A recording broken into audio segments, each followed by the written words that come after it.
Son las 7:17 de la mañana, es momento de nuestra entrevista internacional para ampliar los temas de la actualidad que son noticias. Sudán se mantiene en el punto de mira desde el sábado después de varios enfrentamientos que se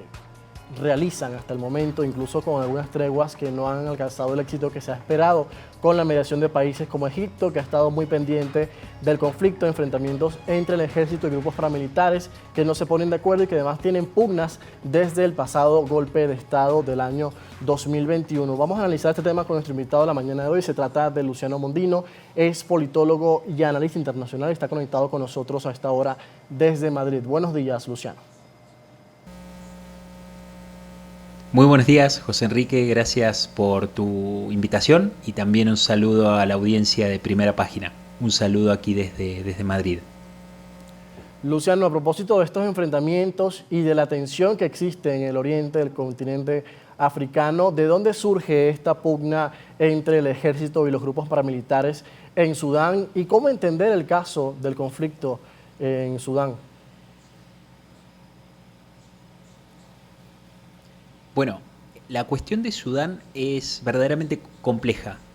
porque no solamente abarca los últimos años recientes en donde ha habido una puja entre facciones, especialmente facciones militares, sino que en las últimas horas hemos visto cómo en Sudán ha avanzado las Fuerzas de Apoyo Rápido, que es un grupo esencialmente árabe, también conocido como Janjaweed, que se asocia a lo que ha sido una etapa verdaderamente difícil en la historia de Sudán, y esto quiero ser muy claro con algo. En Sudán no solamente la cuestión está en los gobiernos militares y en la desestabilización de los regímenes que ha habido en los años recientes, en los últimos años en los cuales el ejército se ha visto acechado por estos grupos, sino que viene de mucho atrás en el tiempo. Quizás nos tendríamos que remontar hasta 1950, mediados del siglo pasado, cuando Sudán efectivamente se independiza y estos grupos de mayoría árabe comienzan un proceso que se conoce como islamización de Sudán, que tiene también su parte más activa y mucho más sangrienta en estos grupos cuando gobernaba al-Bashir, que fue depuesto en el año 2019 luego de una cadena y una serie de protestas, y que esencialmente se enmarcaba en este proceso, en convertir a la población de Sudán, que no era de mayoría árabe, convertirla a estar regida bajo la ley de la Sharia, que la Sharia es justamente esta ley islámica. Esto también es importante destacar, porque la islamización, la conversión de la ley de Sudán hacia el Islam fue protagonizada también en los años posteriores a la independencia, encomendada a personalidades de la Hermandad Musulmana, una organización nacida en Egipto en el año 1928 y que ha sido verdaderamente trascendental para entender muchos de estos procesos. Entonces Sudán no queda por fuera de lo que es el choque, la puja entre distintas facciones que intentan promover la islamización de un país y por supuesto grupos, estamos hablando de realidades y escenarios políticos, estratégicos, militares, de conflictos verdaderamente difíciles, donde hay tableros étnicos, donde cada etnia y cada grupo social tiene una voz para plantear y que justamente rechazan y enfrentan en estos casos a los procesos de islamización. Como bien habíamos dicho, son procesos sumamente antiguos y que de alguna forma permiten entender con el paso del tiempo cómo el conflicto en Sudán se vuelve cada vez más creciente, a tal punto que la Liga Árabe, luego del avance de estas fuerzas, que son fuerzas paramilitares, se ha reunido de urgencia y ha sido Egipto quien ha de alguna forma tomado la voz cantante a la hora de pedir una solución pacífica de las controversias en Sudán, que insisto, no es a priori un escenario que veamos posible de mejoras, sino todo lo contrario con el paso de los próximos días, semanas y meses también. Bien, vemos entonces cómo estas fuerzas en Sudán se encuentran aparentemente en un callejón sin salida porque también carecerían del respaldo internacional para poder gobernar a solas y esto impide además que se vaya a un gobierno civil como lo ha buscado la comunidad internacional. Ahora, en el caso también del Medio Oriente tenemos un conflicto que ya tiene más de 8 años, casi una década y deja miles de muertos. Es el caso de Yemen, que es muy interesante porque además en este terreno se enfrentan dos potencias rivales en el Medio Oriente, que es el caso de Irán y de Arabia Saudita. Y lo interesante además de esto es que se han acercado en estos últimos días, sobre todo han planteado restablecer sus relaciones diplomáticas después de 7 años. ¿Cómo se lee el caso de este acercamiento entre Irán y Arabia Saudita, dos potencias además que tienen incluso diferencias, sobre todo por el tema de la religión? Por un lado, Arabia Saudita, que es el líder sunita de la región, e Irán, que es el líder de la minoría chiita del Islam. ¿Qué representaría esta normalización también para la región en medio de este contexto de tensiones y conflictos? Efectivamente, lo que ocurre en Yemen es una disputa, es un escenario más en donde se dirime la gran rivalidad de Oriente Próximo o del Golfo, que es la rivalidad que existe entre Arabia Saudita e Irán, que es una rivalidad muy compleja, que por supuesto hay que ir hacia los orígenes de la división del Islam, que van después de la muerte de Mahoma, cuando se dividen entre los sunitas y los chiitas. Al día de hoy, el 90% de los musulmanes alrededor del mundo, estimados proporciones, son datos que se pueden consultar, rondan en torno al 90%, andarían en torno al 90-91%, mientras que el restante, una minoría, es chiita.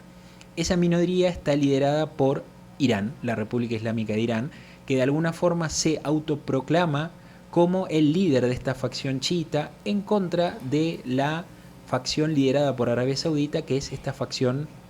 sunita, justamente. En donde el Golfo, se sabe que por intermedio del Consejo de Cooperación del Golfo, los países aliados a Arabia Saudita son quienes de alguna forma llevan la voz cantante en el Golfo, es decir, ese Golfo que también es disputado, que los iraníes consideran como Golfo Pérsico, mientras que los árabes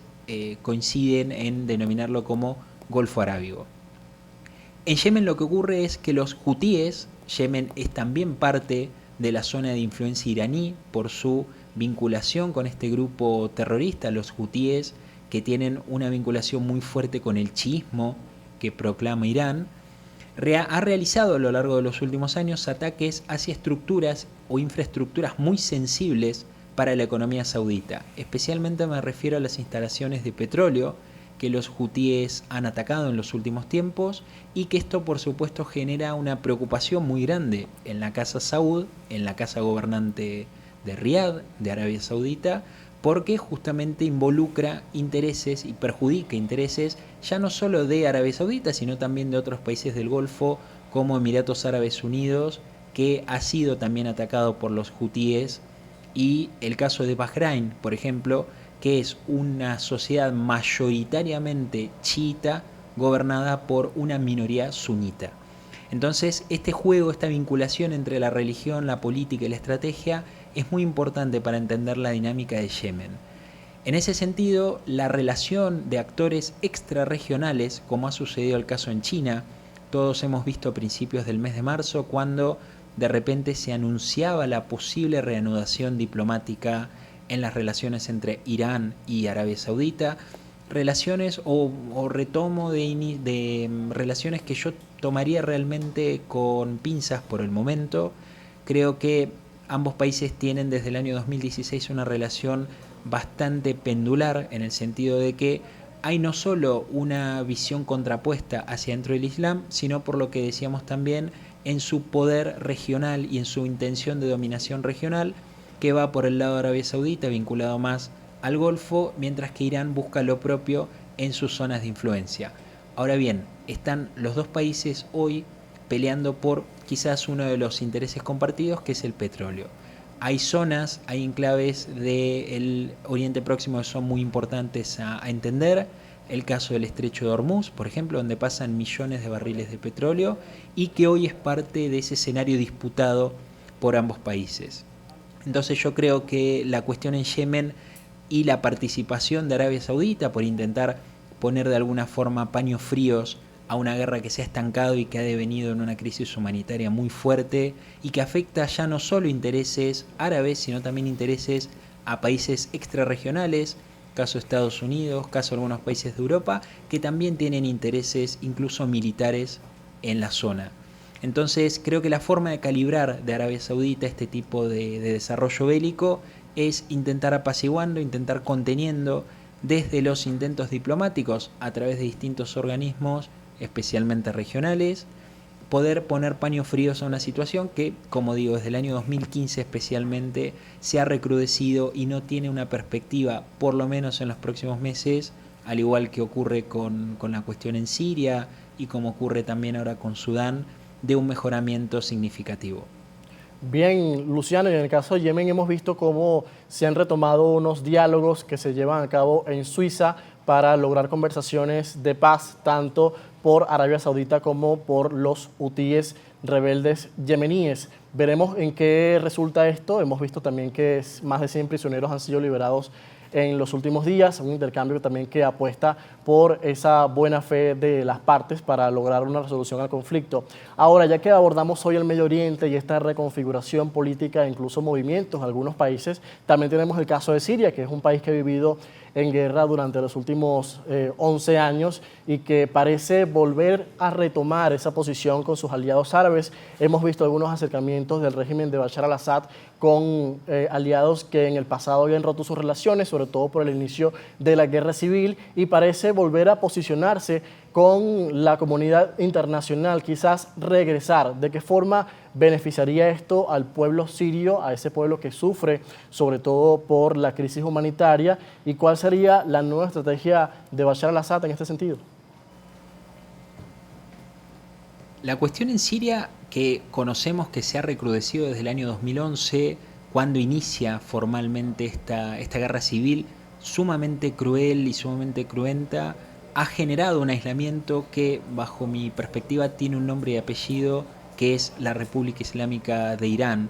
que es quien, a través de su intervención, ha propinado, junto al soporte que le ha dado al régimen de Al-Assad,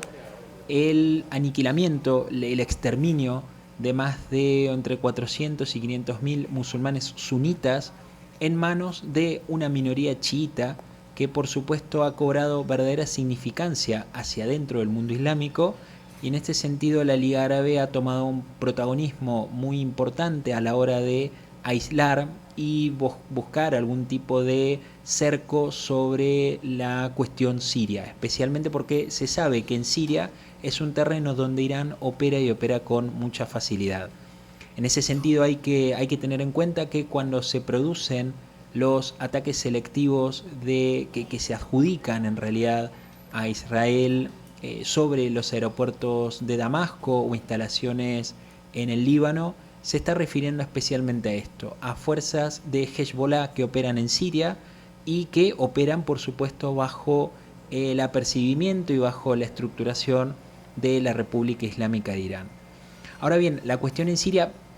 superado esto que decíamos de que ha sido un capítulo muy negro en la historia también hacia adentro de los países árabes y el mundo islámico, por lo que significó esta guerra y significa todavía, entre musulmanes, sunitas y chiitas, siendo los segundos responsables del aniquilamiento y la expulsión. No hay que olvidar que también son más de 6 millones los sirios que hoy se encuentran fuera del país y que por supuesto muchas veces quedan solapados con algunas otras cuestiones o temas de la política internacional.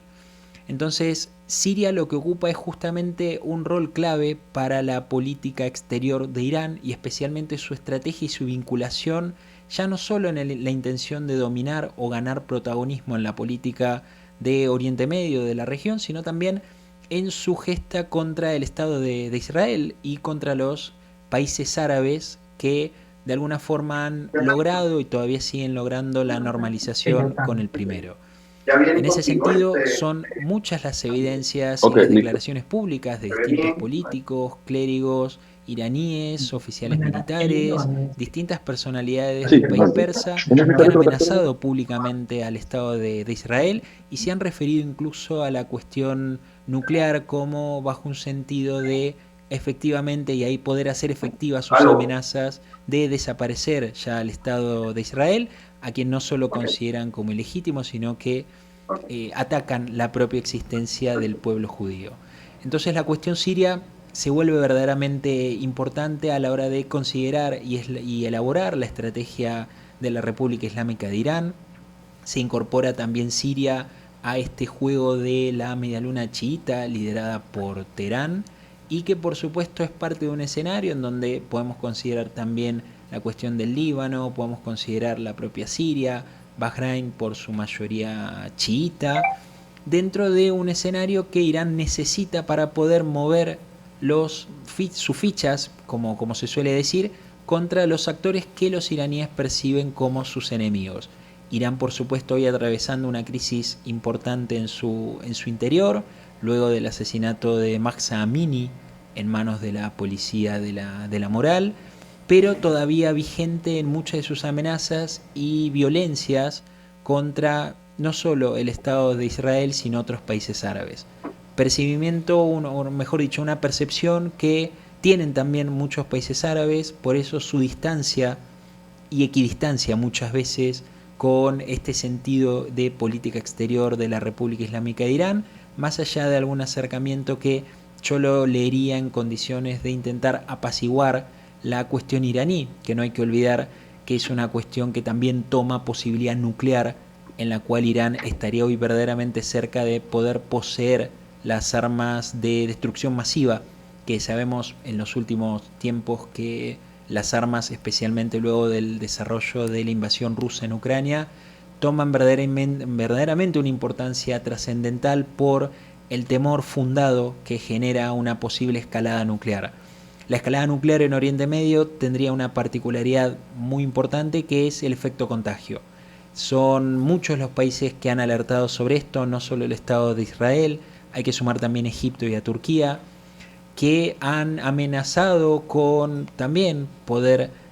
subirse o de alguna forma montarse en este efecto contagio y utilizar la cuestión nuclear como también defensiva y disuasoria en caso de que Irán acceda a las armas nucleares a través del enriquecimiento de uranio y la producción nacional de misiles y de ojivas nucleares. Entonces, en ese sentido me parece que estamos frente a un nuevo recalibre en el Oriente Medio,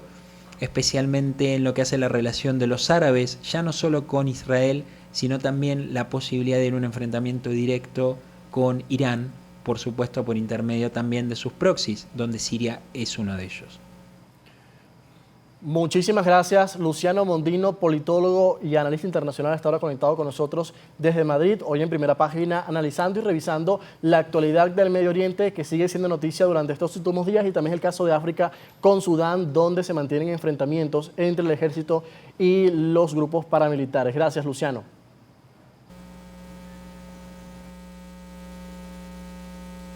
Muchas gracias, José Enrique, por tu invitación al espacio, y a disposición para cualquier otro momento. Un gusto que nos hayas acompañado, amigos. Así a las 7:35 hacemos una nueva pausa y a la vuelta más del primer punto informativo de la televisión venezolana.